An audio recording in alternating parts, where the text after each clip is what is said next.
Okay, well, we're here today to talk about what we're doing, Do You Know USA, what we're doing to help out in this challenge that we have. There's many things that are coming at us. We're trying to get organized. I think we're all looking for ways to help. And I think Do You Know USA has got some really good ideas and will provide some really good assistance to you in your quest. Now, in our presentation, what we'd like to do is first talk about who's dropped out of the political dialogue and what do we need to do to bring them back. This is a big problem. Some people are just plain tuned out. We need them to come back. We're going to talk about how we dance to the liberal tune. They control the message. How did we get here? We're going to talk about turning the tables on the liberal talking points, and that's the core of this. And I think that is something that hopefully you'll all leave here with a better appreciation for how to do that.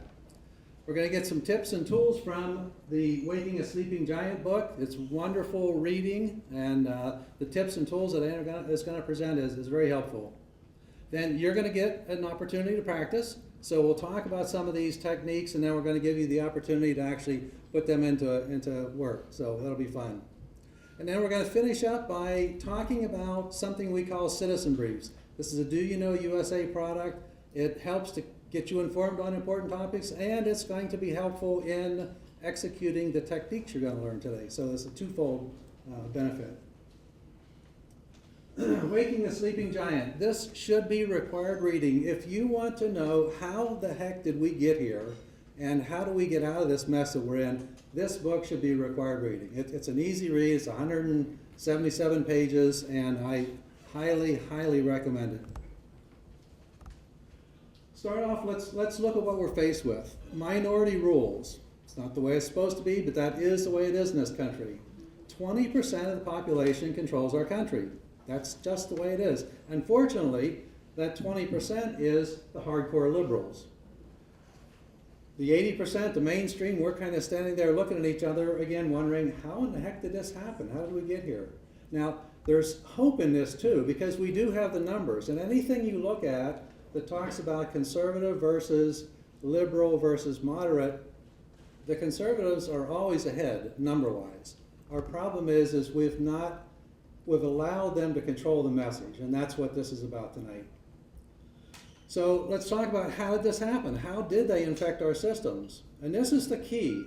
We, the conservatives, we're the summer tourists of politics. They get a lock on our institutions because we vote and go home. They stay and fight. They're constantly pushing their liberal agenda, and we're back home mowing the lawn or whatever.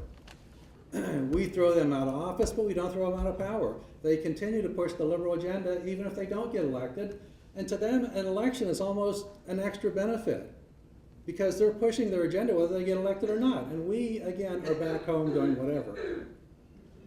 We conservatives, we act like elections are a civic lesson. They see them as politics. And our social systems, that's the brass ring. So if you look at our education system, our news, our entertainment, if you look at them, that's what everybody sees and hears. And who controls them? The liberals. Bullying, this is one of their key approaches. So you've seen this, if they bring a knife, we bring a gun. It was from a gangster movie, The Untouchables, right? It was also a quote by Barack Obama in 2008 talking about how they're going to do their business. So there's no secret here. They're not hiding this. They're out front. Bullying and intimidation is what they have. That's all they have. Now, the good news for you is if you're facing someone that really doesn't have any factual basis for what they're talking about, they don't have any intellectual ability to argue a point, they're just simply going to try through ridicule or whatever to try to shut you up, you're way ahead of the game. And if you know that's their approach and you don't let that bother you, you're, again, way ahead. Another thing that happens that I think we can all relate to, they use our civility against us. Now, we're raised to be gentle, to be kind, to be respectful. When someone disagrees with us, we try to use evidence and persuasion and discussion to talk about it.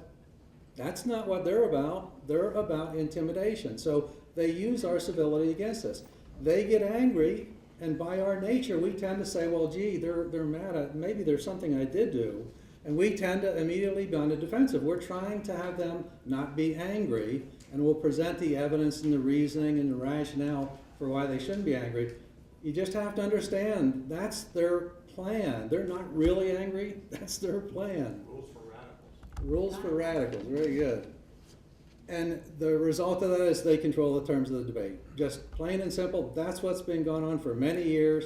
And books like Waking the Sleeping Giant, and there's others out there, people are waking up and they're documenting what's happened, how it's happened, and the simple method and approach to turn that around. Now, the audience we want to talk about, we don't want to go out and try to, we don't need to go out and change the whole landscape. It's always the squishy middle that makes the determination in an election. And it's a fairly small percent that we're talking about. Although in the middle, these independents, moderates, and uninvolved, we affectionately call them IMOs.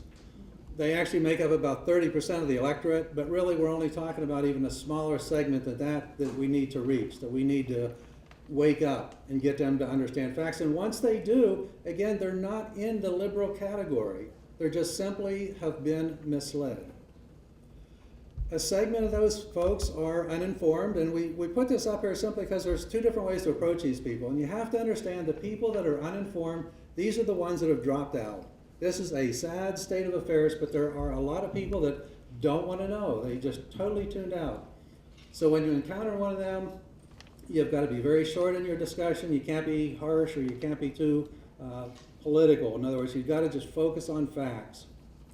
And then the other group is the misinformed group. So within that segment, the IMU group, there's a number of them that really want to be involved, but they're busy. They're good people. They're working. They're managing all their business. They're mowing their lawn. They're doing whatever. They don't have a lot of time. So where do they get their input on how things work?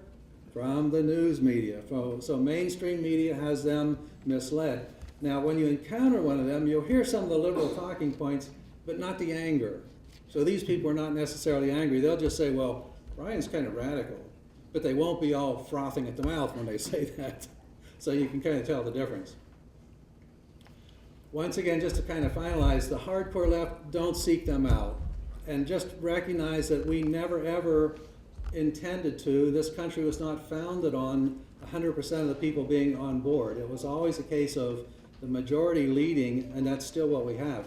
This small minority, the hardcore left, they won't change their mind. They're ideologues. The end justifies the means. It's easy for them to be hypocritical. Whether something is true or not true is not an important criteria for them. They use words like racist as weapons. We take it and try to dissect it and explain it. They don't. It's a way for them to beat us. And they are masters of power politics.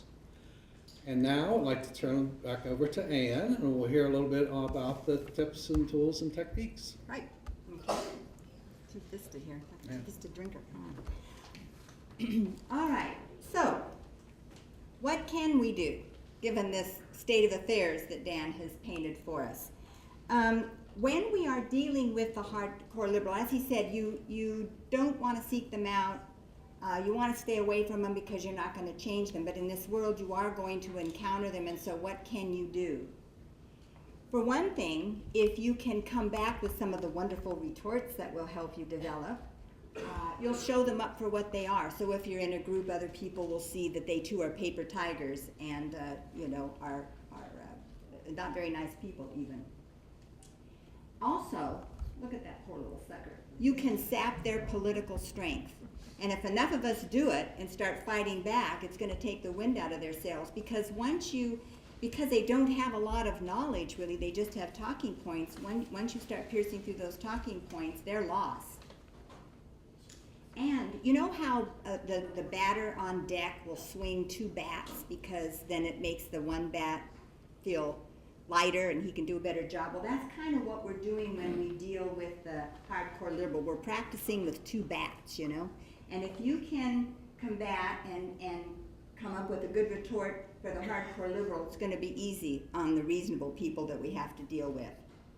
Now, the authors of Waking the Sleeping Giant are actually psychologists, and that's why they do such an interesting job of giving us insight into the liberal mind, but also into our personalities and our mindset. And one of the things they talk about, because we are reasonable people, we try to get along. When we are confronted or attacked, we tend to move to the limbic or the animal part of our brain where we will freeze or flee. How many of you have been confronted with a liberal talking point and you just, you just are really upset because you haven't had the right kind of a comeback? I was with friends that I've been friends with since mid-1970s. We all got along. They were sweet people. We got talking about the Iraq War. And I was trying to explain that Saddam really was a danger, being I was going to quote the Dulfer report and and my friend says, "Oh, where did you get that stuff? You listen to that Sean Hannity?" And I just went, and the other one said, "Would you rather be dead or free?" And so I had a really good comeback the next day. But I just kind of went, oh, I think it's time to eat now, because I wasn't prepared. So what they say is, even just physically, when you're confronted with someone, take a deep breath, and you can say, well, let me think about that. Well, that's an interesting idea. Give yourself just a minute or two to kind of get into gear with what you're going to say. So don't ignore the fact that there's actually a physical. This little guy, he chose to flee. I freeze, he flees. The other thing is, understand the threat. You're not bad. Now, all of us are going to sit here logically and say, of course I'm not bad. I'm a good person. I do this. But when we're suddenly confronted with someone who's pointing at us, we kind of get into the fetal position, and those old, parenting kinds of things come back. And it's easy to feel, well, maybe I'm wrong. This is exactly what I did. Oh, well, maybe I should rethink those policies. Remember that you are not wrong. And then one of the most important things, and what we really hit tonight, is never fall into a defensive position. What usually happens is they'll say something like, you're racist. And then we try, or they'll talk about, let me use this example. They'll talk about amnesty and how wonderful amnesty is. And so we try to talk about, well, it's not right to break the rules and you shouldn't do this. And then they don't care, and they just keep saying we're racist and we don't care about people. But if you say something like, so you're for wholesale voter fraud, eh? I mean, do you see how it takes them and puts them on the defensive? It changes the whole topic. So we want to try not to validate their assumptions, and we'll show you how to do that. This is the formula that we've learned from Waking the Sleeping Giant. It's called the 3 R's. The first R is recognize the box they're putting you into, and I'm going to give you an example in just a second. So what are they trying to do to you? What are they trying to get out of you? How are they trying to get the advantage? Secondly, you want to reframe. Don't buy into their premise. Either set a new topic or twist the topic in such a way that they're put on the spot and have to respond, and they can't just respond with one of their typical talking points. And then thirdly, refocus on the conservative message, reinforce it, follow up. So let's look at an example. Here's one we're hearing. Ryan's bill destroys Medicare and shoves Granny off the cliff. Oh, there goes Granny. So recognize, what is the hardcore liberal or the I move, particularly the misinformed, want? They want you to defend the bill so they can continue their set talking points and paint you as mean-spirited and nasty. So if you start to explain that we're going bankrupt and you're letting them put you on the defensive, they'll control the conversation. So you have to do it in such a way that you put them on the defensive. So here's an example. Instead, challenge them on their truthfulness. Put them on the defensive. So here's an example. So you can start out, why don't you tell the truth about this bill? Or you can say, you must not know the truth about this bill. Depends on how forceful you want to be. But you say something like that. Why don't you tell the truth about this bill? Medicare doesn't change for anyone who's over 55. And people can choose to stay in the plan or go with a new option that gives them more choice and is less expensive. And overall funding is scheduled to grow at the same rate. Check the actual bill. Why are they misrepresenting it? Why are you misrepresenting it? Now they may try to come back.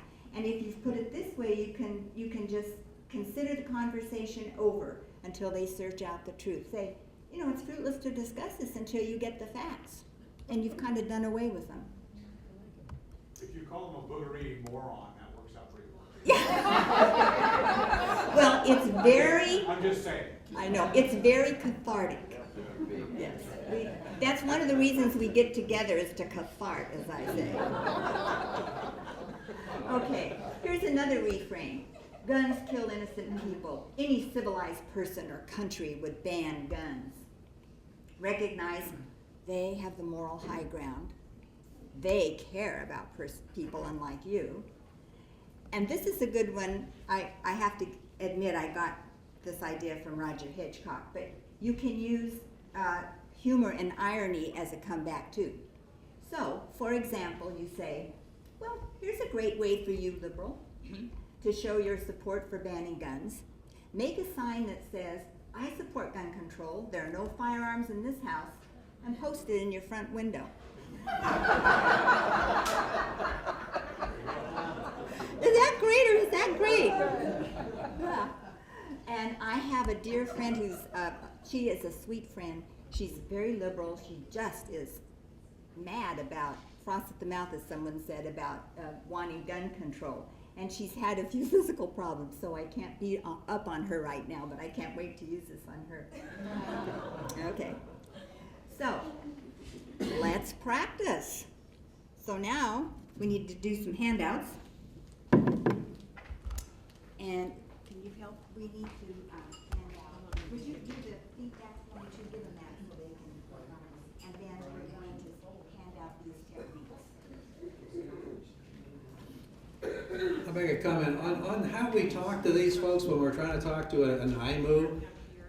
I'm kind of a type A myself, so it's really hard for me, and I'm actually a gun nut too, so it's kind of hard for me sometimes to hold back. But in studying and reading and looking at the statistics and looking what's going to make the difference in this next election, and it's not just the next election, it's going to be this way for the foreseeable future. These folks are not bad people. They're good people. They're just tuned out, and in some ways you can't blame them for being tuned out. And to come across with any kind of angst or any kind of attacking kind of way, you will lose them. So as much as it's cathartic to talk about it, I really say that when you do run into these people, always keep in the back of your mind, you really need to gently bring them back to the truth.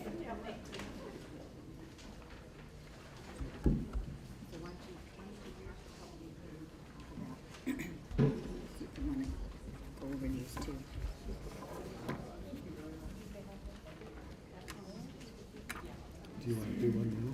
Do you want to do one now? I'm going to when as soon as I can find my handout. Here it is. It's been a lot of time and effort put into this, and hopefully that this will all make sense to you. But I can tell you, as she said, work in process is a lot of work. Okay, so we're going to try to kind of do these together and comment together. There are some techniques that Waking the Sleeping Giant suggested, and I added a couple others as I played and practiced with these. We did. Do you all have your handouts as I blither on here?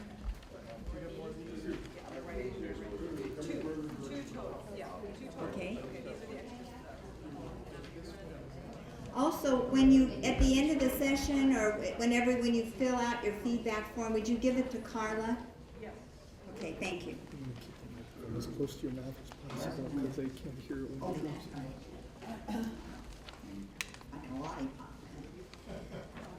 All right, one of the first things you can do is the easiest, simply evade. Because sometimes it's not appropriate.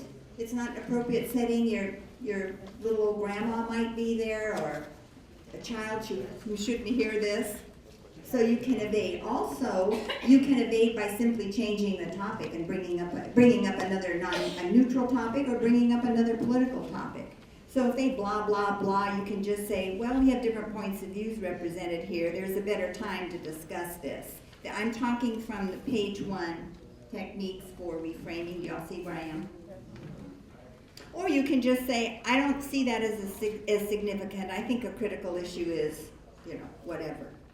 So that's the easiest, is just to evade when it's appropriate, non-appropriate. Now, a question is always good, because a question, of course, puts the ball back in their court. And it allows you also to find out more about the liberal, what their mindset might be, and how to counter with facts. And then it also, as I said before, it buys you time. So it buys you a little bit of time to think through what you're doing. So if they say, it's only right that the rich should pay their fair share, some of these, I'm so sick of them, aren't you? Oh, man. Anyway, so, well, what's a fair share? Who's rich? Ask them what they think, you know, and they'll probably stumble. This is a technique I've tried. I say, well, you know, I was thinking the other day, I pretend like I don't know. I was thinking the other day, if the 1%, you know, we don't think the 1% is paying enough now. This 1% is a tiny little sliver. So I was thinking, well, if they paid 24%, 25%, if they paid a quarter of the taxes that all of us pay, do you think that would be enough? Because someone might say, well, yeah, that would be a lot. You could say, well, great, we pay 38%. I'm not one of the 1%, but they pay what, 38%. When I've tried this, though, thus far, people won't say. The liberal won't say. One woman couldn't figure out what I meant by percentage of taxes paid by people. But she might have been faking because she didn't want to answer the question, so I'm not sure. But anyway, you can just answer them with a question. Then there's the double bind. As we all know, the liberals are very proud of their principles. Diversity is good, hate speech is bad, all morals are relative, it's wrong to impose your views on other people. Women, we need strong women in society. And then they'll say something like, it amazes me that anyone would think Michelle Bachmann is qualified to be president. And so the double bind, catching them on their hypocrisy, is many people are intimidated by strong women. Or, it's time we become a civilized society and outlaw all firearms. Well, I respect your right to dislike firearms, but really, you wouldn't want to try to put your values on someone else, would you? Yes, I would. They won't say that. Okay. Then, I like the inconvenient truth. You can talk about negative consequences or positive results that crush the talking point. So they may say America is guilty of institutional racism. And again, now you can start talking about, and we're going to show some facts, but sometimes it's the way you bring it up and the way you phrase it and where you put the blame. And so you start out by saying, oh, you're so right. And of course they're going to go, wow. And then you say, can't liberal politicians see what their policies have done to the black families starting in 1960? Then you're going to shock them. And then you say dramatic illegitimately rates, fathers not in the home, 40% of abortions are conducted on African American women. The truth is the only people benefiting from the liberal policies are the politicians and the black leaders who benefit from it. So that'll be interesting to see what they say to that, eh? You can use humor, as we mentioned before. President Obama will win in a landslide, particularly if he gets votes from 57 states. Now here's the trick. That person probably doesn't realize he ever said 57 states because the mainstream media, I'm sure, didn't. So that humor may fall flat, but isn't it fun to say? And then you can define terms, and we did that. The other example would be, what is a fair share? Who are the rich? Things like that, okay? So we're going to let you take a stab at this, but at this point, do you have any questions, comments? All right, ready to dig in and try? All righty. Here's some more handouts.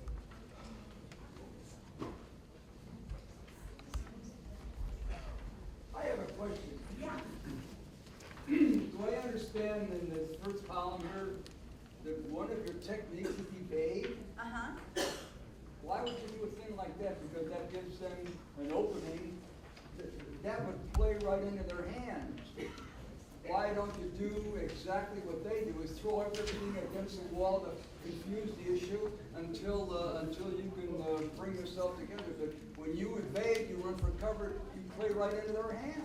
Well, I've debated people before, and I like when people evade when I put the screws through them. Yeah, but remember, I've got them on the defensive if they want to evade. Now answer that one. well, think about who we're trying to reach. Now, the hardcore liberal that you're talking to isn't reachable. but there may be an IMU in the territory. There may be people listening in and watching, observing, or whatever. And what you don't want to see is you don't want to see an argument, because again, they're tuned out already.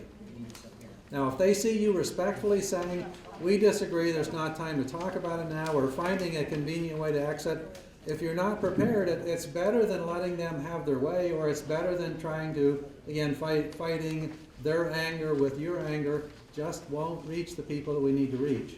It's a hard thing, it's a hard thing. But have you ever heard a liberal evade something? But we If don't, if we want to throw their tactics and use their tactics, which I think that we have been very weak in doing, one of the worst things they can do is let them play into their hands, and that's exactly what you're doing. I'll give this to Ann, but no, we're not at all employing their tactics. That's the whole thing.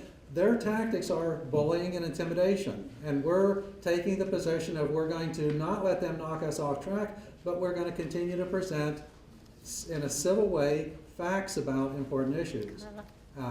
So I understand what you're saying. I was in engineering for many years and construction, so I know all about how you deal with that kind of thing, but I don't think it works for the audience, for the people we're trying to reach. It won't work. Also, if you were at some social event, a family event, where it was a christening of a baby or a wedding or something in a small group, where a political discussion is just not appropriate at that time, you want to evade. You don't want to get into an argument in a situation where it's not appropriate. Been there, done that, doesn't work. Okay, well, go for it. I respectfully disagree. That's fine, that's fine. Okay, so what we'd like you to do is we've given you 3 possible talking points. We can't go back to the failed policies of the past. That's another one I'm sick of. The Ryan budget with tax cuts, which Romney endorses, will just line the pockets of the rich. And Romney's just a rich man who's out of touch with the common man. We'd like you to break in groups of 2 or 3, whatever is convenient for where you're sitting. And I put down there to recognize the meaning, but then see if you can come up with a reframe, and then we'll share and spread the wealth here. So get into a small group, 2 to 3, pick a talking point and come up with a reframe. You can make up if you want to make up your own talking point, if you've got one you're really sick of, like I'm, go for it. We'll have to make sure we call on you. Any questions? Okay, we'll give you about 10 minutes.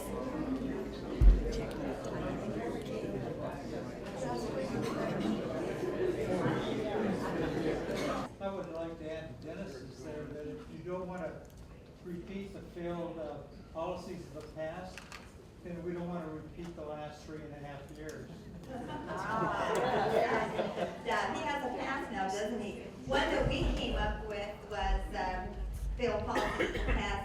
Yes, we want success. Wouldn't it be wonderful if we could have a 5.4 unemployment rate, and maybe have someone earning $30,000 get their tax rate cut in half? And what if the rich did pay a higher percentage? I know that you probably would agree with all that. Oh yeah, that'd be great. Well, actually, if you check the IRS record, that's exactly what happened under George W. Bush. It did. Anything else? Oh, you've got one? Good, good, good. She doesn't even need a script.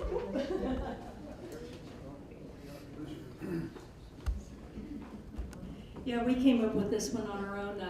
I just don't understand all this Islamophobia in the United States. Why is this overwhelming hatred of Muslims and their religion and the discrimination against them? It's a tough issue. I think I would begin by saying, well, exactly how do you define Islamophobia?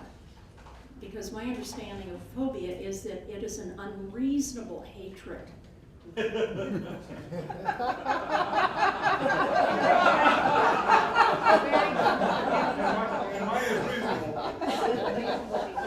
I rest my case. You know, we're looking for help. Truly we are. I mean, if you want to join our project, do. Very good. Anybody else? I'm going to call Lynn on this. Okay. I have more to say on this. I want to thank you so much for participating. We're not done. We have one other thing to show you, but I really do appreciate you taking this seriously and volunteering to share because it makes it a lot of fun and it's very informative. Now, Dan wants to talk about, you can see one of the things important here is that you have some facts, so we have a solution for that too. Thank you, Ann. Another one I was going to bring up was when they attack education funding, it's always, the liberals always say, well, we have to raise taxes, don't you care about education? And another way to break it down, and this applies to a number of different issues, is to come back and say, why do you think money is the only problem with education, and put them on the defensive there? And so all the different problems with education can be broken down into only money? I don't think so. Okay, onwards. So a different scenario. So we've just talked about when you're responding when confronted. You're in a discussion or something comes up and you're talking about needing to reframe to keep the discussion in a factual kind of way. And that's one scenario, but how do you get armed and how do you know the facts that you need to do the reframe? How do you have the information that says, I can respond to that person because I know things about that issue? What you want to do is you want to think about starting to discuss this with family, friends, co-workers, so forth. And one of the ways you can do that is you can go to the Do You Know USA website, and we have things there we call citizen briefs. These are one-page, simple to read, very factual, very well-sourced information that address important topics of the day and will give you the kind of information you need to create a reframe. Now, I think at this point also we want to give out the citizen brief. So we have a citizen brief to hand out to you, and we're going to kind of reference that for the rest of this. Well, you want to just hand out the regulation one first, so we don't get confused. So what we've done is, Do You Know USA? This is a group of 3 people: Ann Coyle, myself, and Fritz Mertens.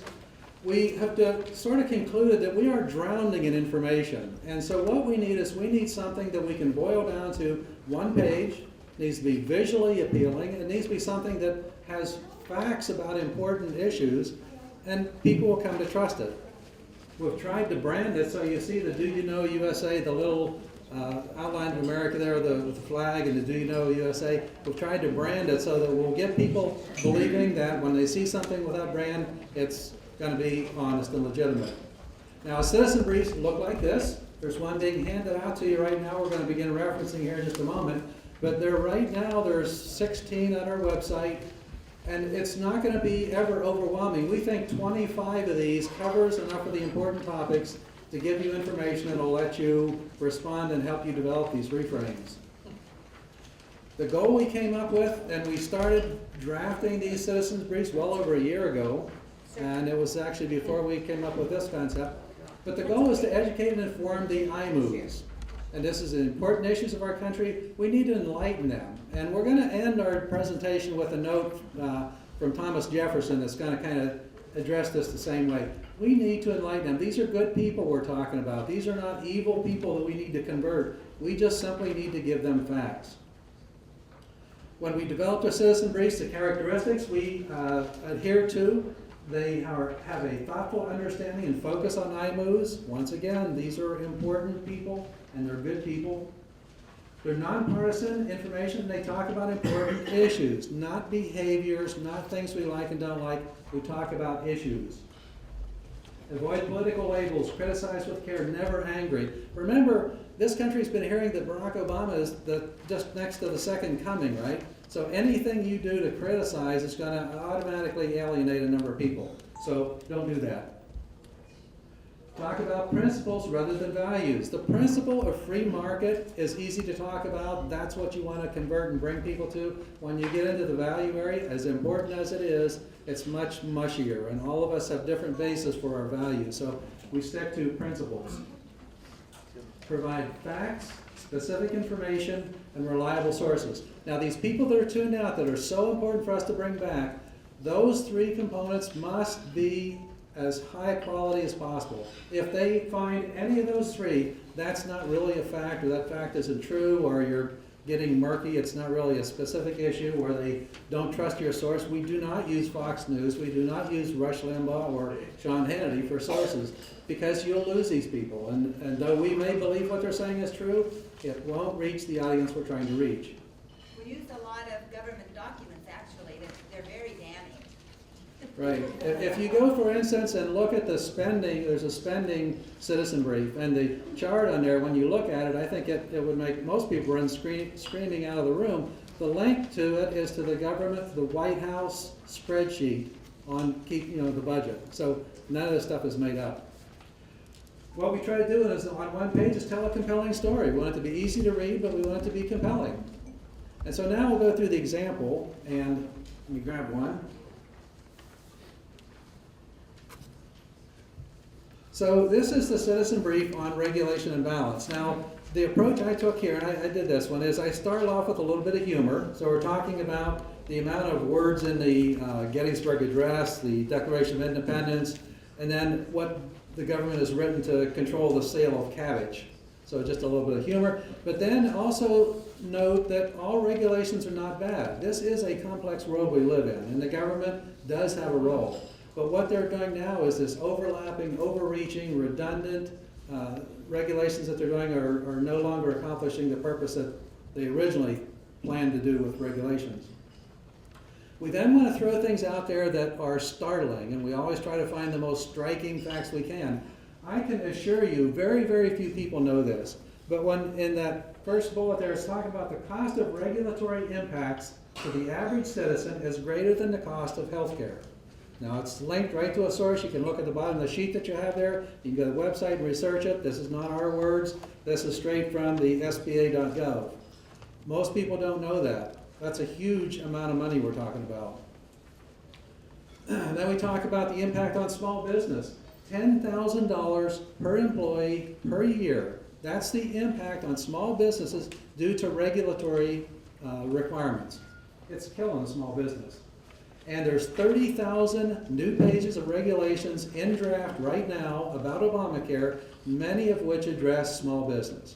Small business has been getting away with too much is what the government feels, and they need to rein them in. The volume of new regulations since the 60s has averaged 73,000 pages a year. Think about that for a minute. 73,000 pages a year. How could anyone manage that? They don't. And since Obama's been in, it's been more like 80,000 a year. But the other startling fact is, or not startling, but the other fact that this correlates to, in the 60s, remember, we started the war on poverty.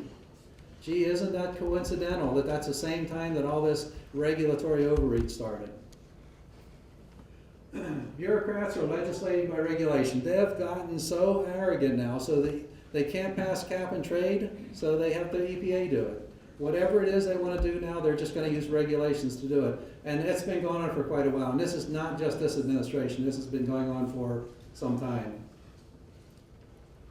And with that, let me go back. And so that is the citizen brief. They're all similar insofar as we try to be, again, appealing, give you information on one sheet of paper that you can pull information from here and start a discussion. Talk to your family, friends, neighbors, coworkers, whatever. Bring up some of these facts and talk to them about it and see what they have to say. Or if it helps you in a reframe, if you're talking to somebody, and regulations is a big one. You saw the thing on TV with Clinton. Yeah, the conservatives want to go back to deregulation. That's what caused this problem. You can come back with this. Are we talking 80,000 pages a year and we're talking about reducing that, or do you think that's a problem? So those are ways you can use this.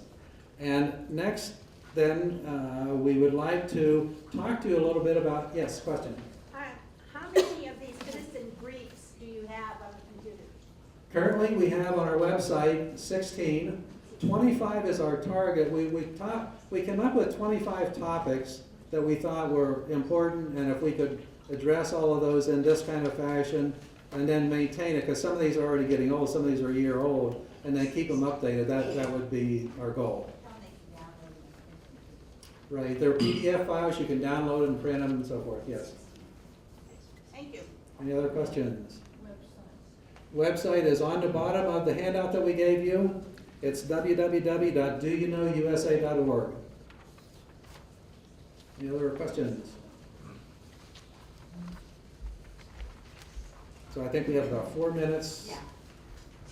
One of the things we found, and one of the reasons we did the reframe and what we've done here is that it's difficult, it's intimidating if you haven't done it before to take these out to the liberals and the moderates reasonable liberals and the moderates that you know.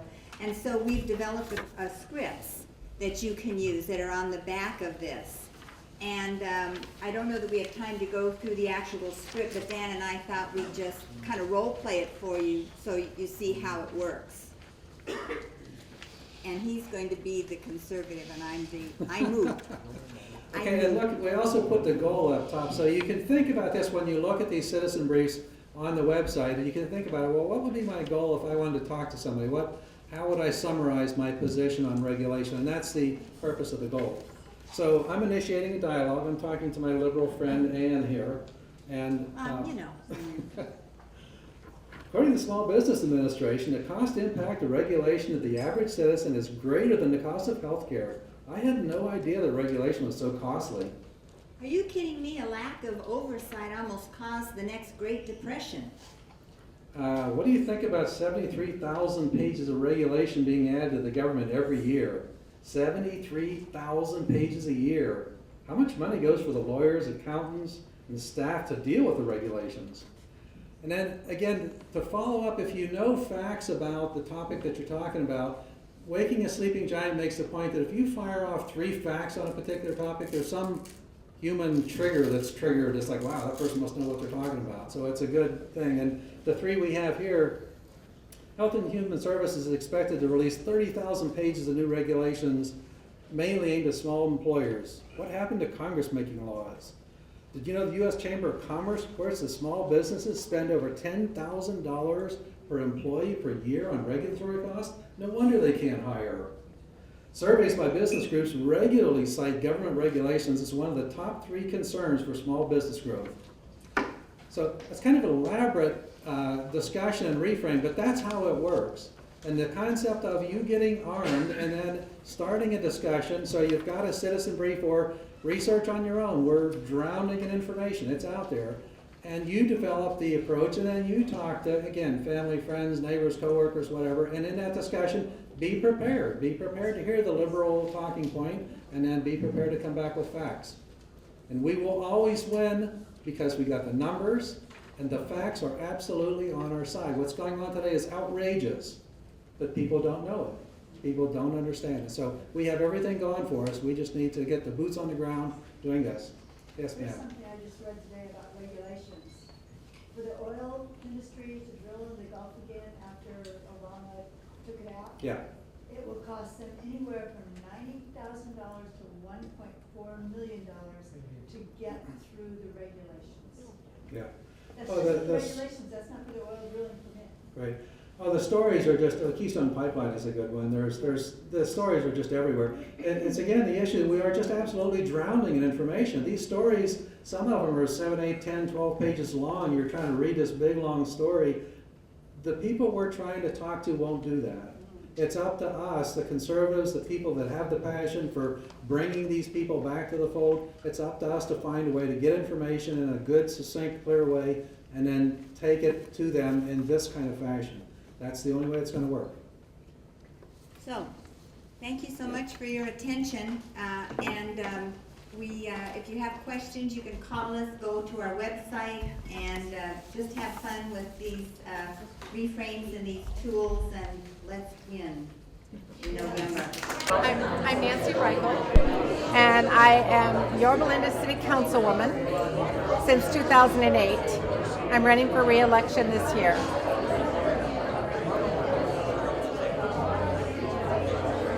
So are you a Republican? Yes, I'm a conservative Republican. And what is your promise for this election for your voters in your area? What's your promise or your pledge?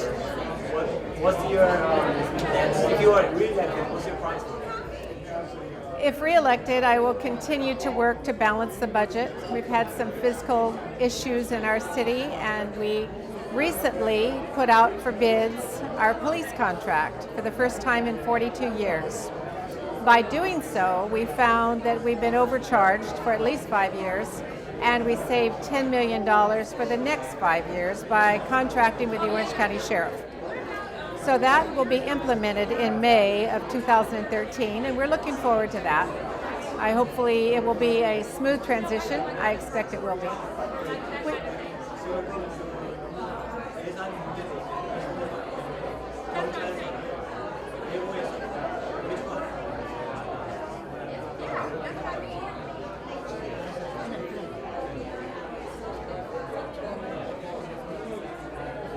Not quite sure what I'm doing, but That's good. Yeah. We kind of embedded them. They're all right. okay, good. So in your council meeting, I know there is some Democrats in this council as well, right? How do you tune or negotiate with the Democrats in the council?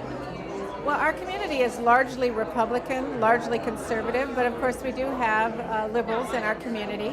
And we try to listen to all the public and make the decision based on the majority of the residents. But we need to come to the council meeting with an open mind, listen to all the opinions, read the information, and then make the decision.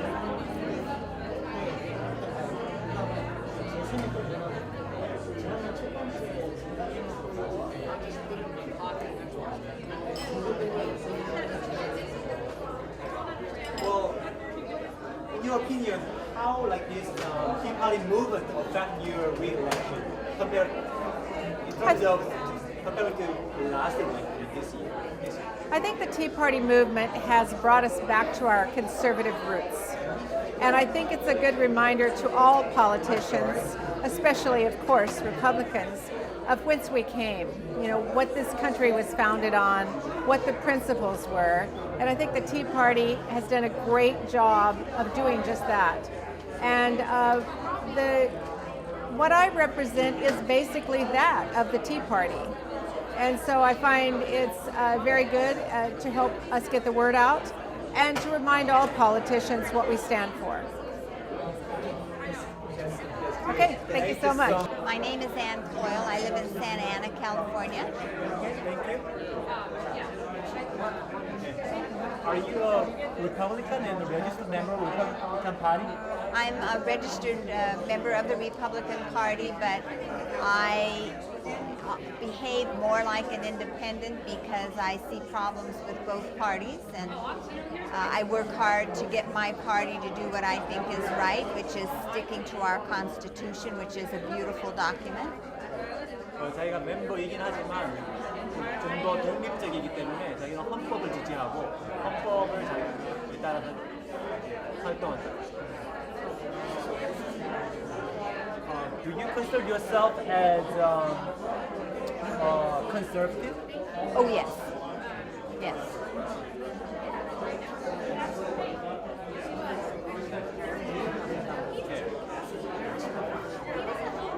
What is your goal, or what kind of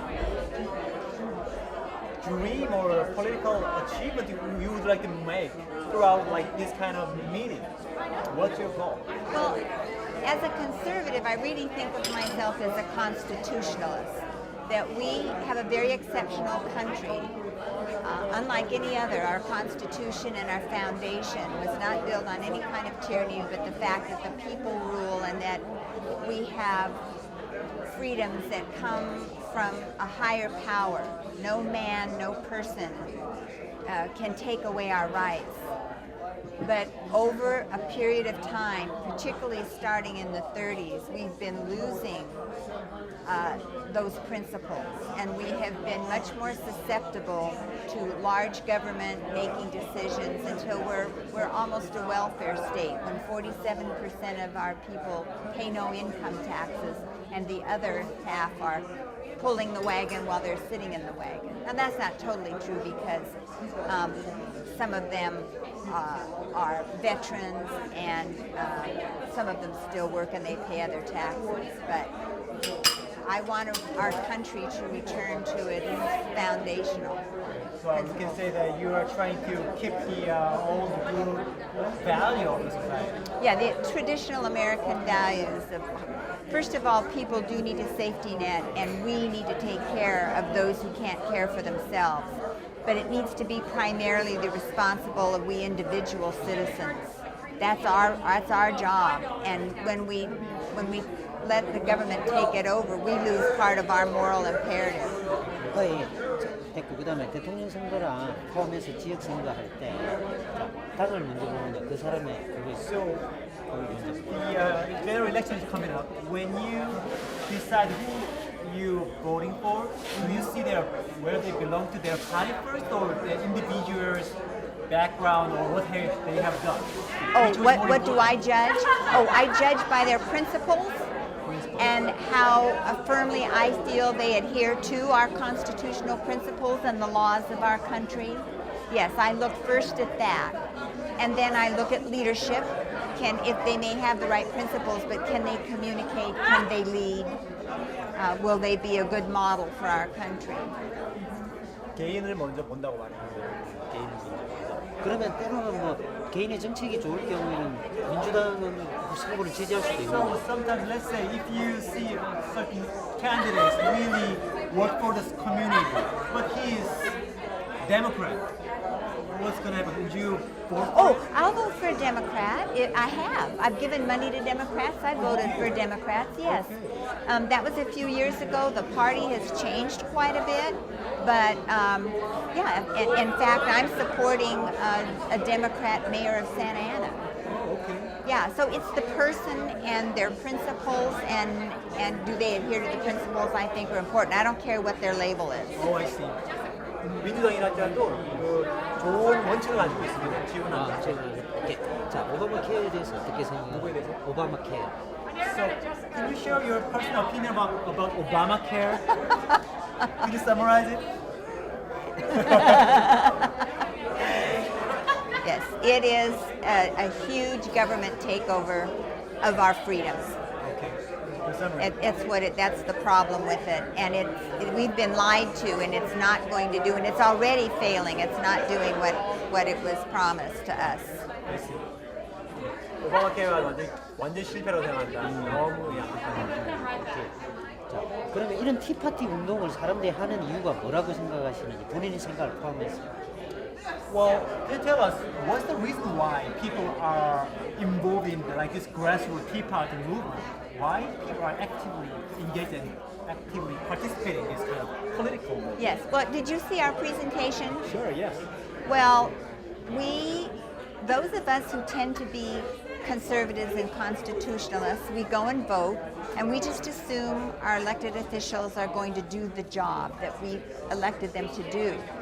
And with President Obama, who is such a big government person, he's so much liberal than any other president we've ever had, and he's instituted policies that to many of us violate our Constitution, where he has government. I'm from here in Yorba Linda. My name is Ed Gunderson. Okay, thank you. Are you a Republican and a member of the Republican Party? I am a member of the Republican Party, but I don't vote strictly Republican. I vote individual candidates that represent my views.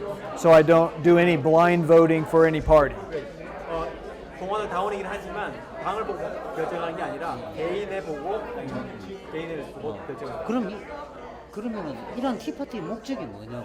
Can you tell us a little bit about this Tea Party? What is the purpose of like this meeting? The purpose of this meeting is to get information out there to activists that care about their country. Our country is on the wrong path. We are a group of people that believe in the founding principles of our country. We believe in our Constitution and our founding documents. Our federal government has become a very strong central government, which is not what our founding fathers intended. Our founding fathers intended for there to be states' rights and that most of the power lie in the states. The federal government has seized power, and we are here to try to rein the federal government in. As you've noticed, we are $16 trillion in debt, 100% of GDP. We are on the wrong path. We are on a train going nowhere. We're heading for a canyon that has no trestle. We are going to go off the tracks, and it'll be the end of our country. So we care about our country, we're patriotic, we want to see things returned back to fiscal responsibility and living within our means. 또 좋은 대답이네요. 그러니까 국가를 건국할 때부터 헌법과는 그 다른 형태로 지금 중앙 정부가 몰아가기 때문에 각 주와 개인에게 권력을 주는 그런 것이 중요한 생각이 됩니다. 그럼 똑같은 질문.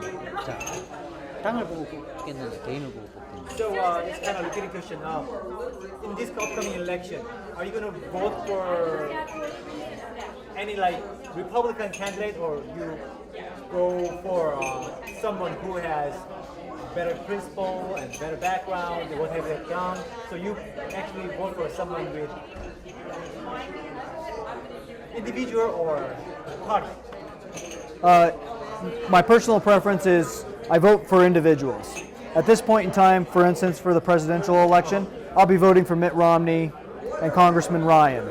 Why? Because I believe that President Barack Obama is a socialist, a collectivist, and an anti-colonialist. He's not good for our country. I don't believe he understands our country.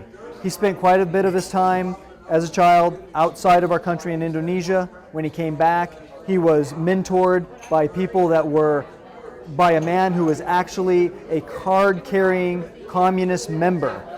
His point of view of our world, of our country, is very warped. He does not understand the greatness of our country. He doesn't understand success through work. He just thinks that the government picks winners and losers, and that's not the way it is in America.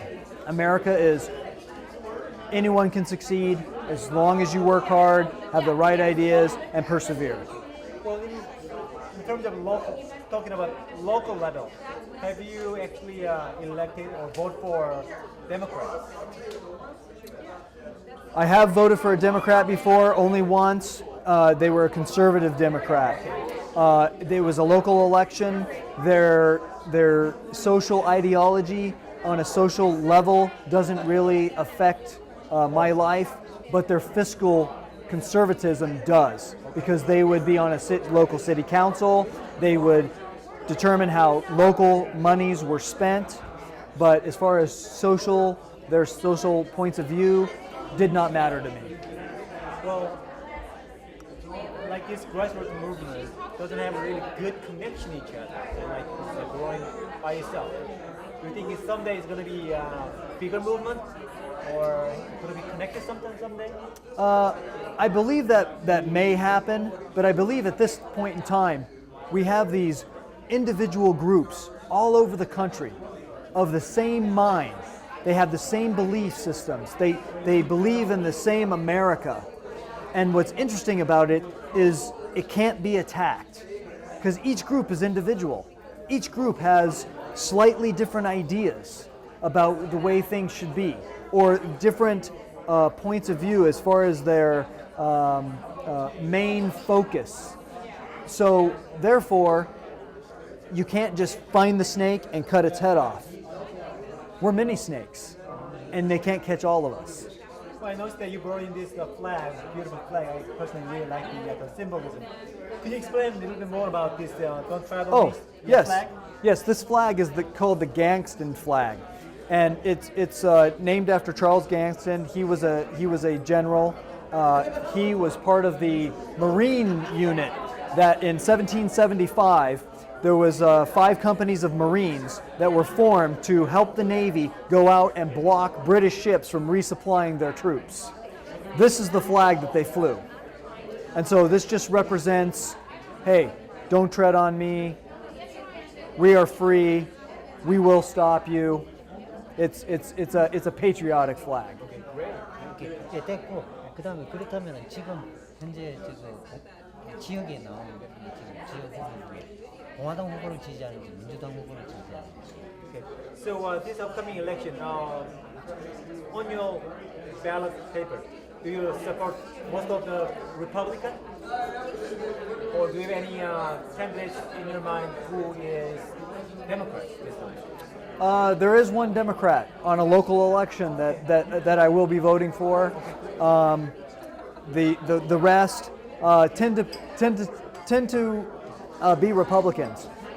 in this country, you have a very, very polar opposites between the Democrat Party and the Republican Party. The Democrat Party believes in government answering all ills, taking money from people who have and that work hard and give it to those people who do not.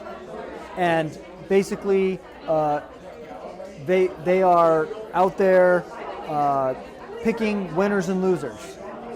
So for the most part, people that tend to be fiscally conservative tend to be in the Republican Party. So if I were to go out and become a candidate for any kind of elected office, the likelihood is I would be on the Republican side so that the party would actually support me. 대충 대략 뭐라고 그랬습니까? 지금 이번에 한 명은 자기가 데모크라시를 뽑게 할 건데 그 사람은 이제 로컬 레벨에 사는 사람이고 좋은 그 보수적인 데모크라시. 그거 외에는 민주당이 너무 이렇게 돈을 이쪽에서 받아가지고 사회 그냥 막 풀기 때문에 사회주의적인 역할을 하고 정책이 있기 때문에 자기는 그 데모크라시 자체를 그런 정당 자체는 별로 안 좋아한다. 개인 말고 예. 어떤 티파티 운동 자체로 봤을 때 예. 공화당을 이 정책을 지지하는 것처럼 많이 보이는데 그게 실제로 맞는 건지 모르는 거예요. Well, from an outsider's viewpoint, when you see like this meeting and the Tea Party movement, it most likely support Republicans. Is that right, or it has nothing to do with just like No, it depends on which part of the country you're in. Like for instance, in the Midwest and in the South, many Democrats are conservative, fiscally conservative, believe in the founding principles, believe in the Constitution, believe in the Second Amendment, the right to defend oneself, the right to bear arms. So basically, depending on where you're at in the country, depends on who's being supported by the Tea Party. It is not a Democrat issue. It is not a Republican issue. It is not a libertarian issue. It is a conservative issue. It is a principled issue. Back to what was the viewpoint of our founding fathers? What was the basis in which our country was founded on? Those are the principles we want to get back to. Good explanation. Thank you. 오케이, 마지막 오바마 케어. Very last question. 오바마 케어. So, what do you think about Obamacare? What do I think about Obamacare? I think Obamacare is a terrible, terrible law that was passed. The misconceptions, the lies surrounding it. I believe Obamacare has 21 new taxes to fund it. One of the taxes that they're going to do, 3.5% of the sale of your home. If you ever want to sell your house, you have to take 3.5% of the sale price and send it to the government to help pay for Obamacare. People that have good insurance through their work programs, if it's too good a health care, they have to pay a penalty of 40%. For instance, the company that I work for, the insurance is very good. So therefore, my company is going to have to pay 40% penalty. They spend $2 million a year on health insurance costs. 40% of that, $800,000. Where does that money go? It goes to Obamacare. What did they do? They took it from a business who is trying to employ people. How many people could they employ with $800,000? How many investments could they make with $800,000 to grow their business and employ more people? It's very detrimental to our country. And when they talk about that there's not going to be any death panels or anything like that, all you have to do is look at places like Great Britain. When Great Britain comes out and says, hey, we can only afford 5,000 heart surgeries. We're going to give 12 to this district and 5 to this district. But what happens when the 5 that they put in one district and there's 30 people who need it? They just send those people home to die. Is that what we want here? That is not what we want. We want a free system. We want a capitalist system.